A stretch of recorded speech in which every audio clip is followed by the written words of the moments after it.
சிவா சிவா சங்கரா சிவா சிவா சங்கரா. சிவனே உண்டோ சிலையே கண்டேன் ஆனால் கண்மூடி சிவா சிவா என்றே ஒலிக்க பேரின்பம் கொண்டேன். கனவா கற்பனையா அல்ல ஓர் அதிசயமா? ஆதியே சிவா ஆதியே சிவா இது ஓர் உண்மையில் ஒன்று இறுதியும் அல்ல. இறைவா சிவனே இறைவா சிவனே இறுதி உண்மை என்ன? உடலோ உண்மை அழியும் தன்மை, மனமோ உண்மை மாறும் இயல்பு, என் உணர்வோ உண்மை இது ஆசையின் விளைவிடம். ஆசையோ அனுபவ தூண்டல், அனுபவமோ ஆசையின் உந்தல். என் உணர்வோ அடியோ அடியோ இறைவா உன் அடி எங்கே, உன் முடி எங்கே காண முடியுமோ? முத்தியோ ஞானமோ கொண்டால் முடியுமோ? முடிவே சிவனே என்னுள் நானோ உன்னுள் நானோ ஏனை இணையோர் அவருள் நானோ என்னுள் அவரோ?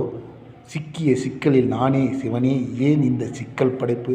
படைப்பினில் ஏன் என் பிறப்பு? ஏன் வரும் இறப்பு? இறைவா சிவா